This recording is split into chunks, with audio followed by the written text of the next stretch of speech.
Hello, my name is Peter Komolafe, and in this video, I'm going to be taking you through everything you need to know about exchange traded funds, or ETFs as you may know them as. We're going to talk about what an ETF is. We're going to talk about the pros and the cons of using an ETF to help you get started on your investment journey. Talk a little bit about InvestEngine, and I'm also going to walk you through a demo of how you go about searching for ETFs to add into your portfolio in the InvestEngine app for later investment. And what we cover in that section of the video will also be consistent with what it would look like if you were to use their website to do so as well. Let's talk a little bit about protection, because protection is really important, particularly as a first-time investor. You want to know that the provider that you're going to choose has some consumer protections in place for you. And the good news is that InvestEngine does actually have that. They're authorized and regulated by the Financial Conduct Authority, and as such, you get £85,000 worth of protection under the Financial Services Compensation Scheme. It's a big box to tick as a first-time investor, should give you a little bit of peace of mind. Now, before we get started, I really want to go through a very basic overview of what investing truly is. For decades, this has been a complex topic to talk about, and in actual fact, it isn't any more complex than, I guess, any other subject. And I want to break it down in very, very simple terms. And here's a question for you. What do you think about when you hear the term investing?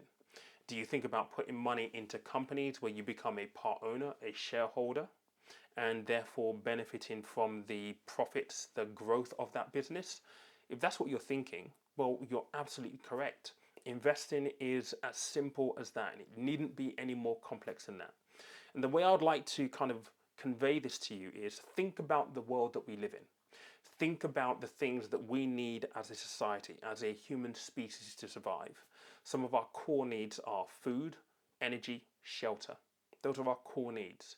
If you look around the periphery of the wider things that we need, we all need tech, for example. So many of you may be using MacBook Pros or Apple iPhones. You might be using Samsungs. You might be using all kinds of technology, right? You might use a HP laptop, for example. Technology is key to our existence. So when you think about investing in that regard, what you're looking at is you're looking at the things that we all need, and you're looking at the companies that play a pivotal role in providing that product or service, and putting your money into those companies. And the idea is that as those companies grow, the money that you invested in those businesses also grow as well. Now, it goes without saying, when you're investing, there are no guarantees. And in fact, your money will go up and it will also go down. But we'll talk a little bit about risk and diversification in this video, and don't be scared by those words. Those words can be very, very scary to hear them. Risk, diversification. We'll break that down a little bit later on. But when you're investing, things like exchange traded funds can actually help you achieve the perfect balance between your risk that you're willing to take and the risk that you're able to take as an individual. And diversification being the idea that you don't put all your eggs in one basket. That's all it means. ETFs are a great way of helping you get started with that. An exchange traded fund, or an ETF, is essentially a vehicle for you to invest into the companies that we mentioned before. Again, going back to our core needs as a society. What do we need? We need food, we need energy, we need shelter, we need tech. Now, the best way to explain this is to use an analogy using a box of Quality Streets.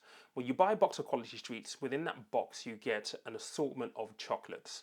They'll have different flavors. They're actually categorized in colors as well. So again, thinking about what our core needs are. Let's just say, for example, all of the red sweets in a Quality Street are effectively the tech sector. That will include companies like Amazon, like Tesla, like Google, like Facebook, like Apple, for example, right?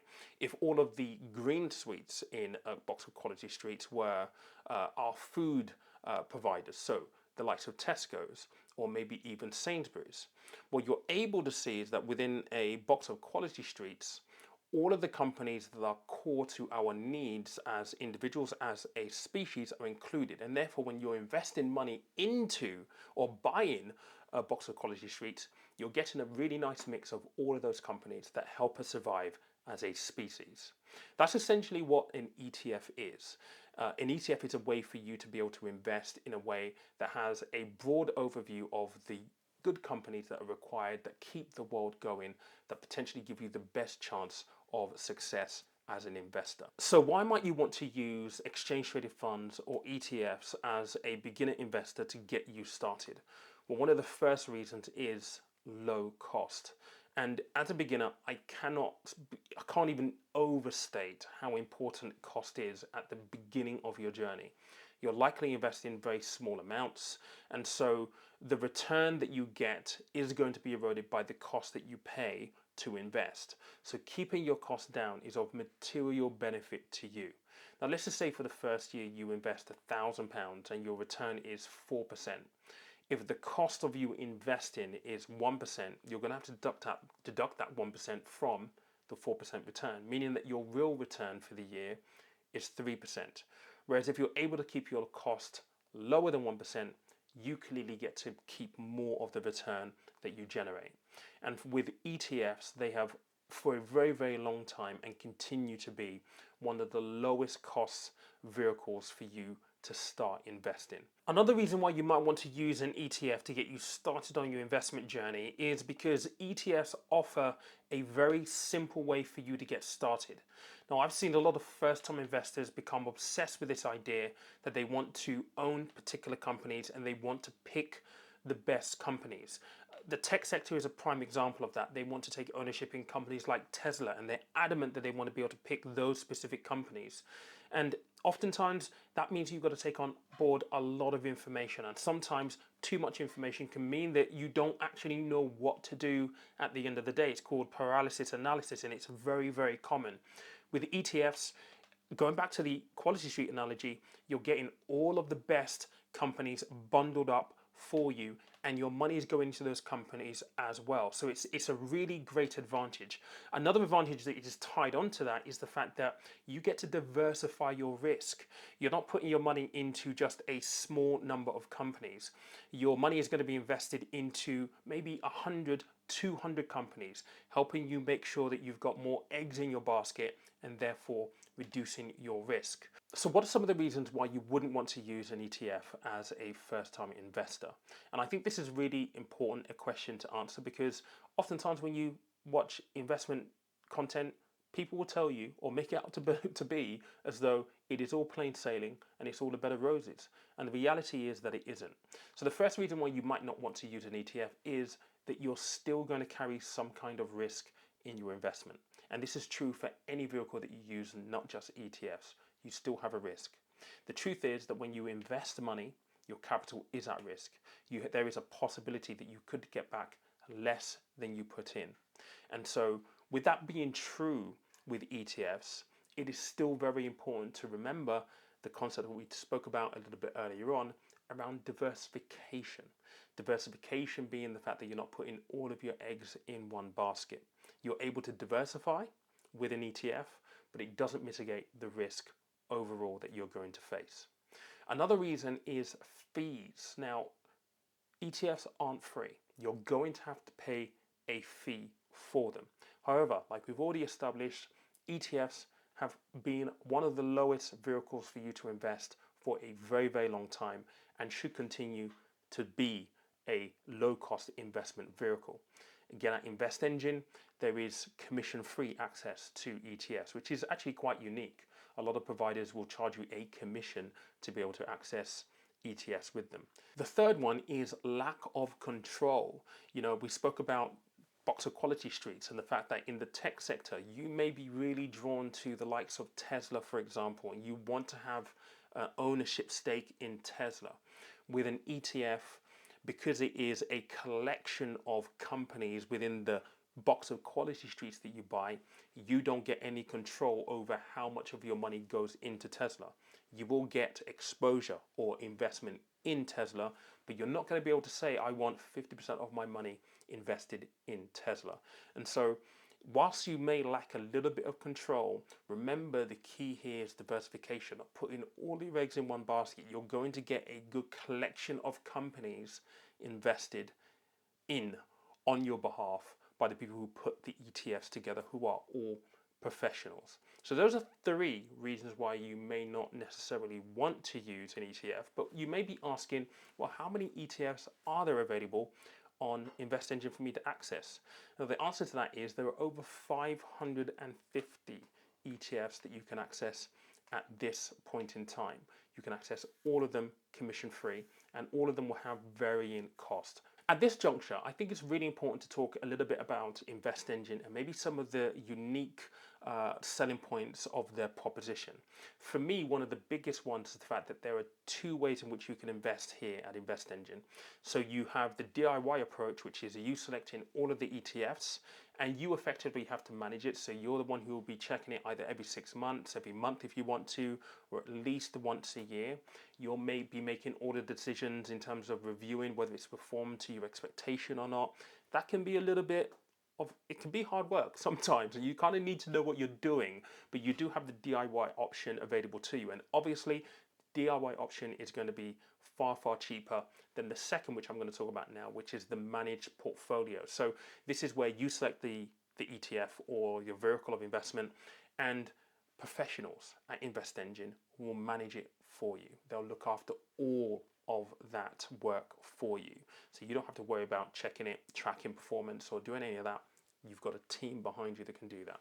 And they're actually really well priced in terms of that professional skill set. It costs about 0.25%. So there are two ways that you can invest. So you've got the choice whether you want to do it yourself or you want to hand it off to a professional at a pretty reasonable price point. Now let's spend a few minutes looking through the InvestEngine app and how easy it is to find an ETF that you can then add to your portfolio for later investment. And by the way, if you're using desktop and not the app like I'm going to show you here, the process is exactly the same. So this is my phone. I'm currently on the home page right here. And as you can see, I haven't got anything in here right now. And the beauty about InvestEngine is you can actually start investing with as little as £100. So you don't need to have £1,000 stacked up to get started. £100 will suffice. Now you just need to go on to the burger bar right here, and this will take you through to their range of ETFs. As you can see, there are over 580 ETFs that you can actually choose from. Now I'm going to select Wisdom Tree here as a featured partner, and these are all of the ETFs that you have available via Wisdom's Tree. Now I'm just going to have a look at the top one, which is the Wisdom Tree Artificial Intelligence ETF. Let's click into that one, and what you will get here is a little bit of information about the ETF itself. Now as you can notice, underneath the graph you've got ESG with that green little leaf. That is to suggest that this is an ethical investment. So if you're the kind of person who wants to invest ethically in aid of the environment, in aid of a better world tomorrow, then this might be a really good fit for you.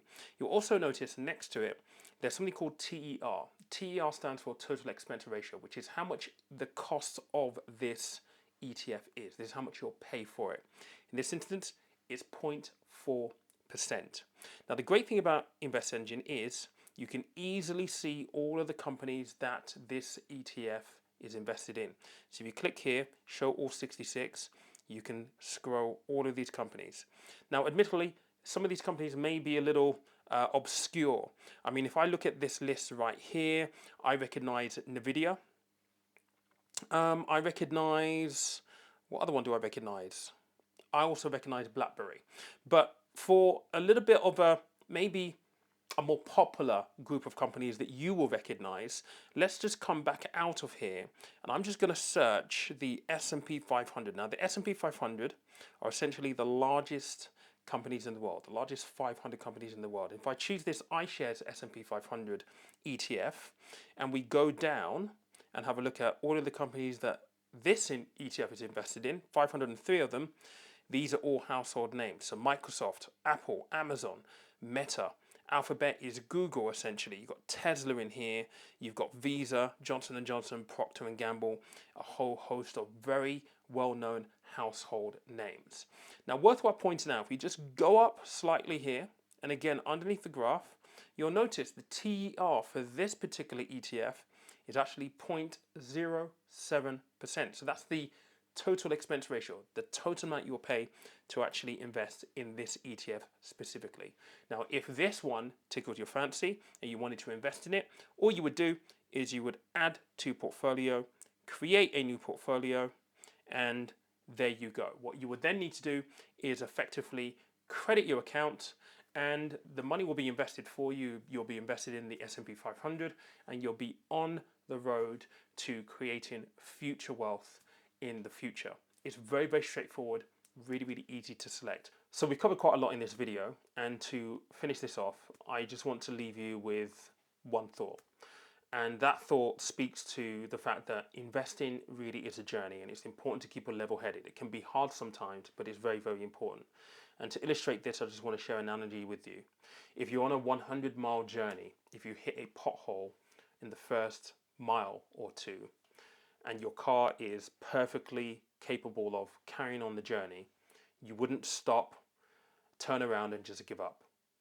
The same thing applies with investing. Your investment will go up and down. There is a guarantee that that is going to happen. But at the first sight of your investment going down, that is your pothole. Don't use that as an excuse to stop the car, turn around and go home. No, you carry on in this instance of your 100-mile journey. You'll just carry on to your destination.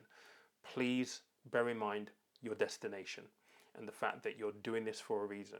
And if you don't understand what your reason for investing is right now, please ask yourself, why am I investing? That is going to be your compass. That is going to be your destination. That will keep you on track. Thank you so much for watching this video. Wish you all the best. Catch you soon.